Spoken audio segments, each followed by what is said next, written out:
오늘 말씀은 예레미야애가 4장 1절에서 10절까지 말씀인데요. 함께 보도록 하겠습니다.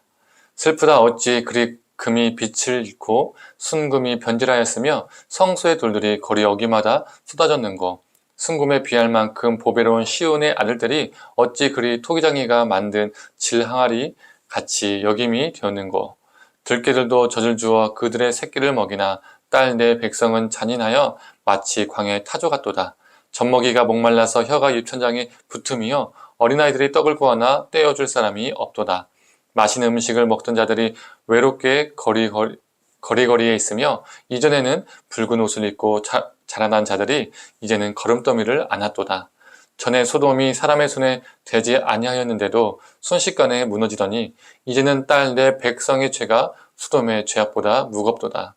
전에는 존귀한 자들의 몸이 눈보다 깨끗하고 젖보다 희며 산호들보다 붉어 그들의 윤택함이 갈아서 빛낸 청옥 같더니 이제는 그들의 얼굴이 숯보다 검고 그들의 가죽이 뼈들에 붙어 막대기같이 말랐으니 어느 거리에서든지 알아볼 사람이 없도다. 칼에 죽은 자들이 줄여 죽은 자들보다 나음은 토지소산이 끊어지므로 그들은 찔림받은 자들처럼 점점 쇠약하여 가미로다.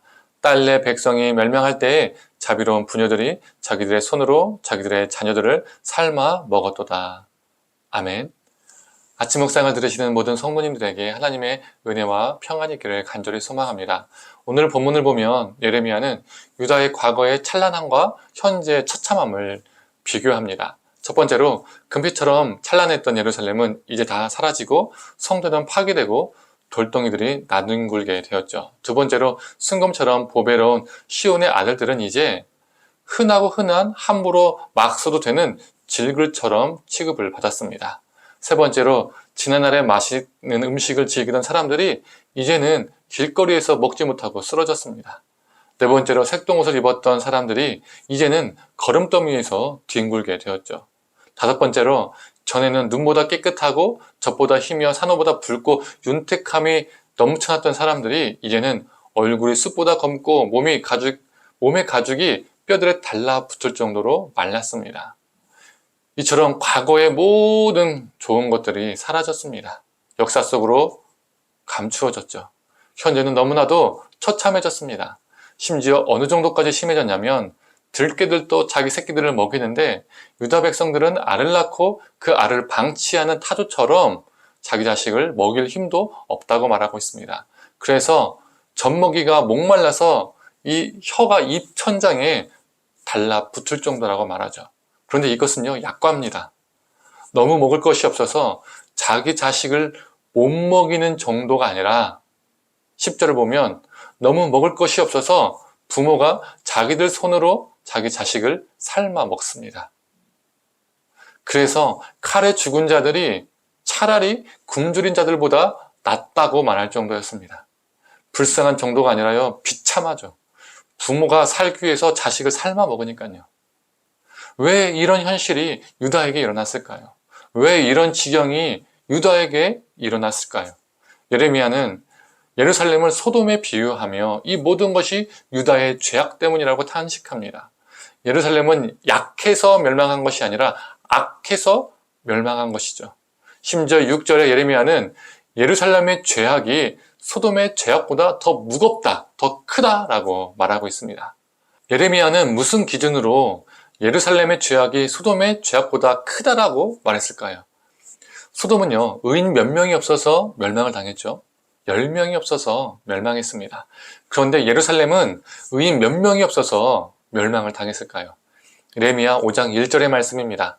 너희는 예루살렘 거리로 빨리 다니며 그 넓은 거리에서 찾아보고 알라. 너희가 만일 정의를 행하며 진리를 구하는 자를 한 사람이라도 찾으면 내가 이 성읍을 용서하리라. 의인 한 사람이라도 찾으면 하나님이 용서하신대요. 멸망시키지 않으시겠대요. 그런데 멸망했다는 것은 무엇을 말해줍니까? 예루살렘에 의인 한 명조차 없었다는 겁니다. 그 죄악이 넘쳐나는 소돔조차도 그 심판의 기준치가 의인 10명이었는데 예루살렘의 그 심판의 기준치는 1명이었습니다. 그 커트라인이 이 소돔과 고모라의 10분의 1밖에 안 된다는 거예요.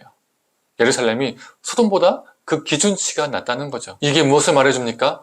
예레미야가 말한 것처럼 예루살렘의 죄악이 그 악한 소돔보다 더 컸다는 거예요.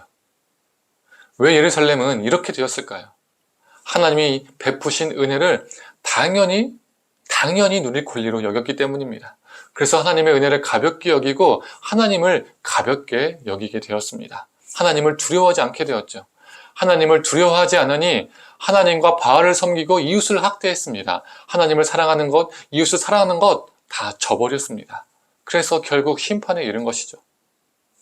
우리에게 중요한 것은 다른 것이 아닙니다. 죽을 수밖에 없었던 죄인인 우리를 하나님이 자신의 자녀로 삼아주신 그 은혜를 가볍게 여기지 않고 우리 심령 가운데 새기며 중하게 여기는 것입니다. 내가 지금 이렇게 살아가고 있는 것, 내가 이렇게 숨쉬고 있는 것, 내가 이렇게 말씀을 듣고 예배를 드리고 기도할 수 있는 것, 당연한 나의 노력의 결과가 아니라, 당연한 땀의 결과가 아니라 하나님의 은혜가 아니면 다 불가능한 것이죠. 우리의 모든 순간이 하나님의 은혜임을 믿습니다. 우리가 이 은혜를 잊고 망각하게 된다면, 모든 것을 당연히 누릴 권리로 생각하게 된다면 교만해지고 하나님을 경외하지 않게 됩니다.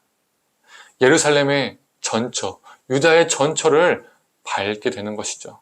성도님들, 우리에게 주어진 그 모든 은혜들이 당연한 것이 아님을 기억하면서 두렵고 떨림으로 하나님의 구원을 이루어가는 저와 성도님 되기를 간절히 소망합니다. 오늘 하루도 하나님의 은혜를 붙잡고 하나님의 백성답게 살아가는 우리가 되기를 간절히 축원합니다.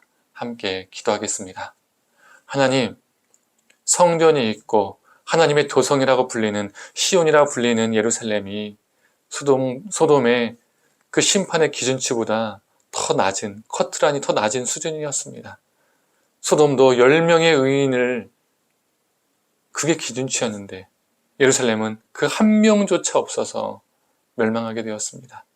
하나님의 은혜를 가볍게 여겼습니다. 하나님을 두려워하지 않게 되었습니다. 그래서 하나님을 사랑하지 않고 이웃을 사랑하지 않고 심판에 이르렀습니다. 하나님, 이 심판이 우리에게 임하지 않게 하여 주시옵소서. 우리가 가지고 있는 모든 것이, 우리가 살고 있는 이 모든 상황들이 하나님의 은혜임을 기억하면서 중하게 여기고 하나님 앞에서 두려움과 떨림으로 하루하루 구원을 이루어가며 살아가게 하여 주시옵소서. 우리의 모든 삶의 현장이 거룩이 되게 하여 주셔서 우리를 통해서 하나님의 생명의 역사가 일어나게 하여 주시옵소서. 감사드리며 사랑이 많으신 예수님의 이름으로 기도드립니다. 아멘.